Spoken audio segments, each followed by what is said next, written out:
Welcome to the Global Impact Charity Voices series, a way for you to connect with the charities and causes you care about most. In this week's episode, find out how to get your kids involved in charitable causes this holiday season and discover how ChildFund is working to protect children around the world all year long. Hello, everyone, and welcome to our next edition of Charity Voices.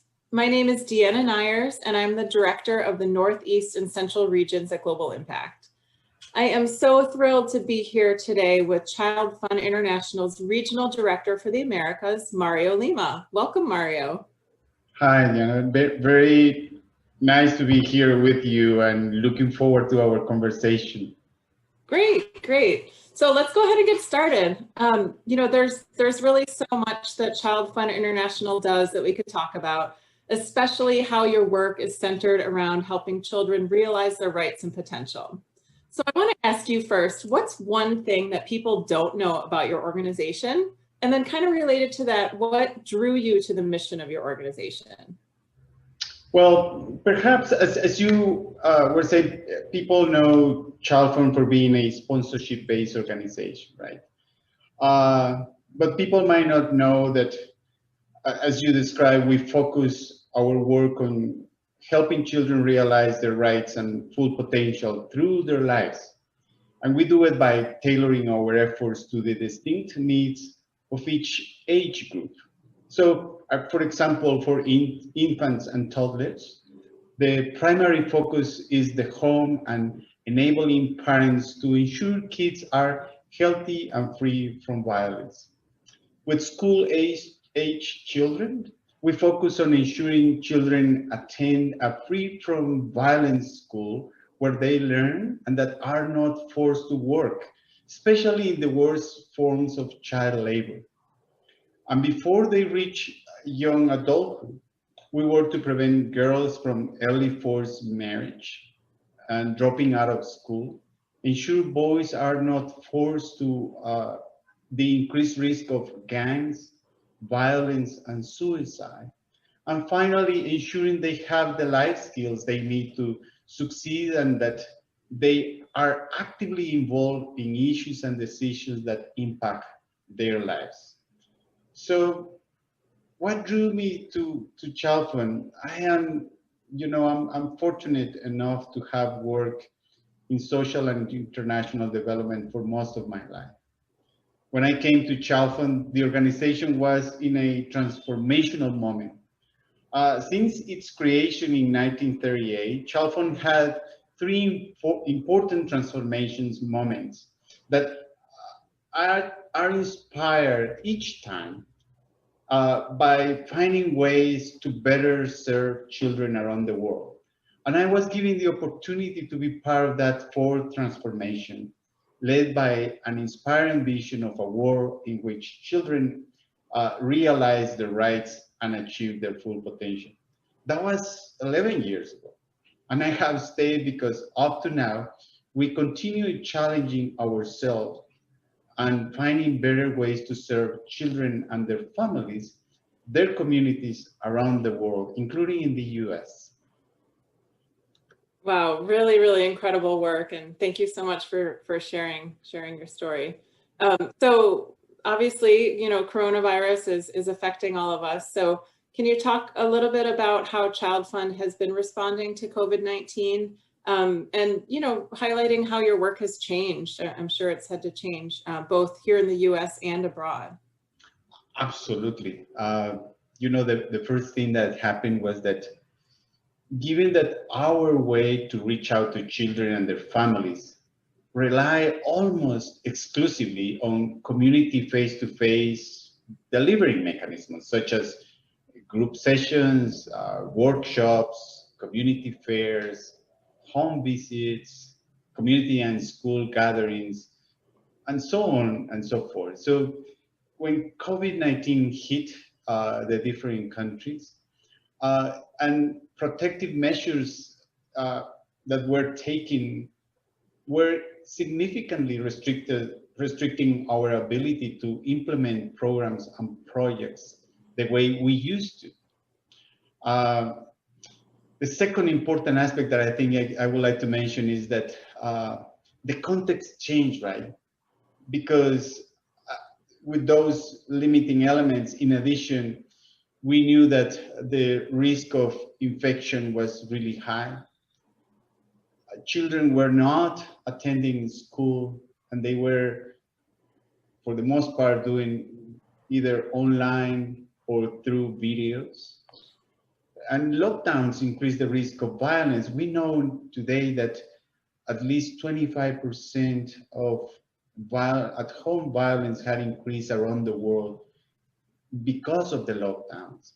And also many parents were losing their jobs at that point in time. So we knew, one, that we were unable to deliver the way we used to, and second, that the context had changed.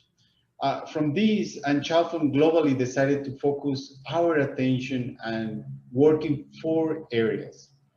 The first thing that we say is we need to ensure that we can stop COVID from infecting children and families, and we need to work around that. The second one will be we need to ensure that children get food, the food they need on the table.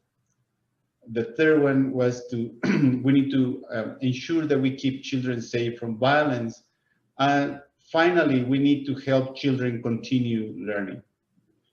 An important decision as well was that we will use digital means to reach out to children.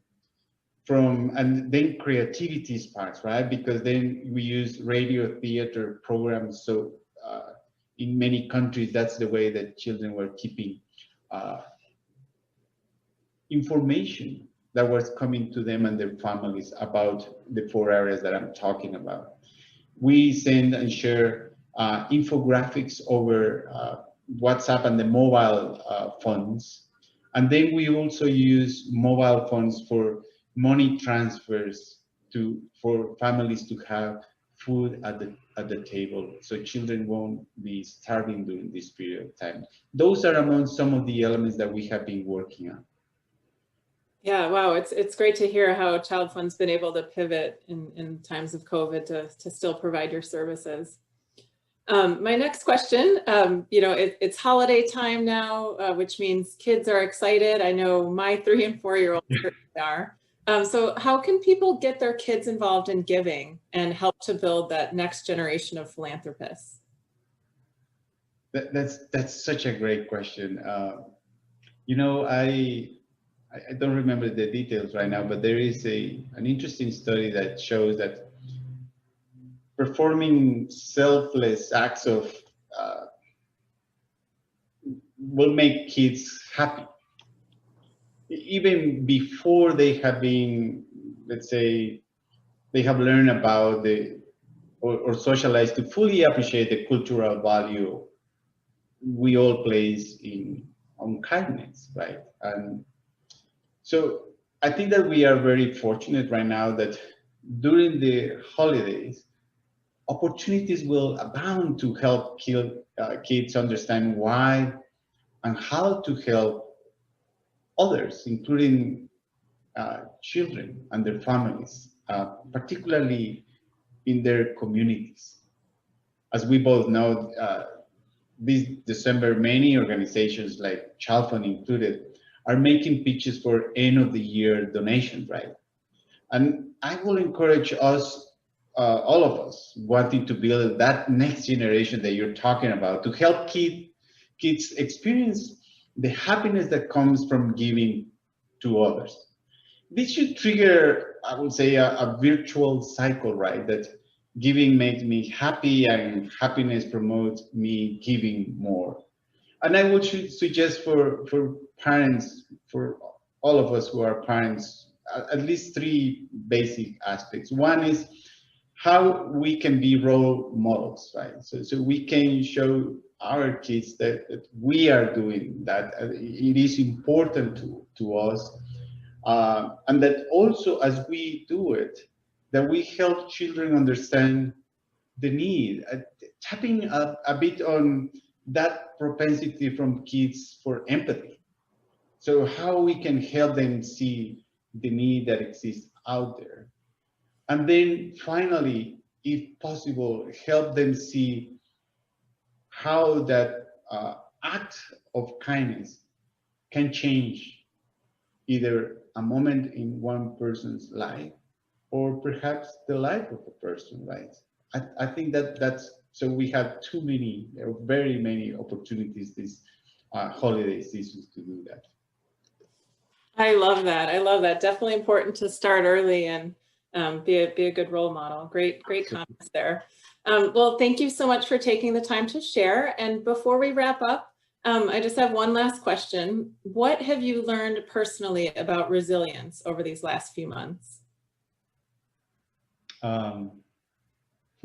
I strongly believe we all have been changed by the increase, and let me go first to empathy and solidarity, and I'll talk about the resilience part, because we all have experienced the lockdowns, children missing schools, the inability to interact with friends and loved family members, the fear of a family member going to perhaps an already at full capacity hospital, the stress of the possibility of losing our jobs, the challenge of eviction or how to put food at the table. So as a result of all of these things, we all are more resilient because we are coming little by little. We now have the news of the vaccine coming out, but we are living this period of time in the